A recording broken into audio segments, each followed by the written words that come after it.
George Santos's former roommate from 2016 who lived with him down in Orlando, Florida. He met him online for basically via a Facebook group for people from Brazil living in Orlando.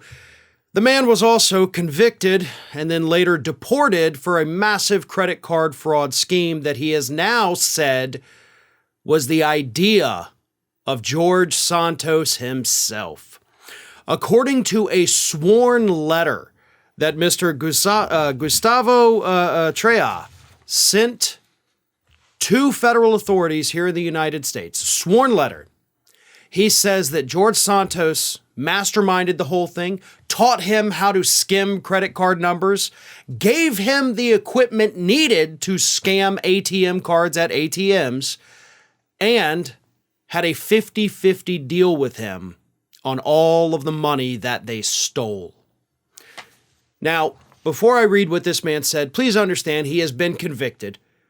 He was deported. So right off the bat, his credibility is a little shaky, at least in the eyes of the law.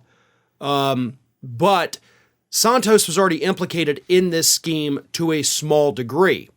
When this man was arrested, he had a box in his car filled with the, little card skimmers with the address of the apartment that he shared with George Santos. Santos also showed up in Seattle, which is where he was arrested, to testify at his bail hearing. And that's when Santos lied to the judge and said, I work at the major bank. So here's what he says in the letter. I am coming forward today to declare that the person in charge of the crime of credit card fraud when I was arrested was George Santos / Anthony DeVol. Santos taught me how to skim card information and how to clone cards. He gave me all the materials and taught me how to put skimming devices and cameras on ATM machines.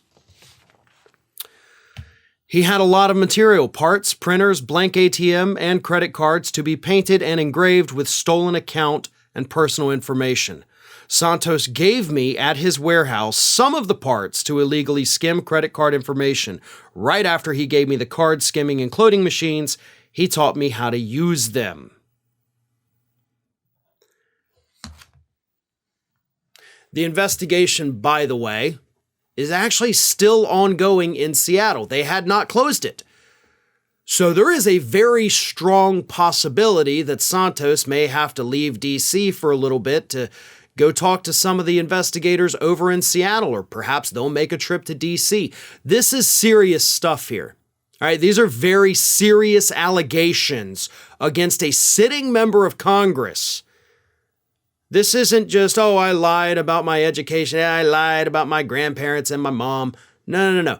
This is full-blown criminal activity for which one man was already arrested, convicted, and deported for engaging in.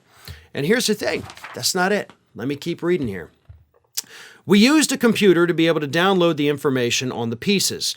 We also used an external hard drive to save the filming because the skimmer took the information from the card and the camera took the password. It didn't work out so well because I was arrested. Santos threatened my friends in Florida that I must not say that he was my boss. But in his declaration, he did, as I said, mention that we had a 50-50 deal. And then when George Santos had to go and testify at his bail hearing, he lied to the judge about where he worked. Every piece of this story stinks to high heaven. Based on what we know about George Santos, all of the instances where, I ended up with a checkbook that belonged to a man that it was stolen from. A bunch of bad checks were written to an Amish dog breeder. Some of the people on my campaign donor list don't appear to actually exist in real life. The financial anomalies, we can call them that. We cannot call them crimes as he has not been convicted. But these financial anomalies seem to follow George Santos wherever he goes in every single aspect of his life.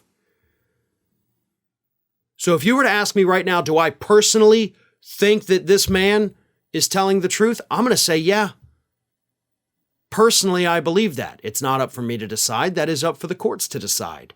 And hopefully, George Santos gets a visit very soon from the federal authorities and the authorities in Seattle, because these kind of allegations, this information that this man has, you know, the detailed information, seems a little far-fetched for him to be able to make all that up. Hi, everyone. This here is little Athena.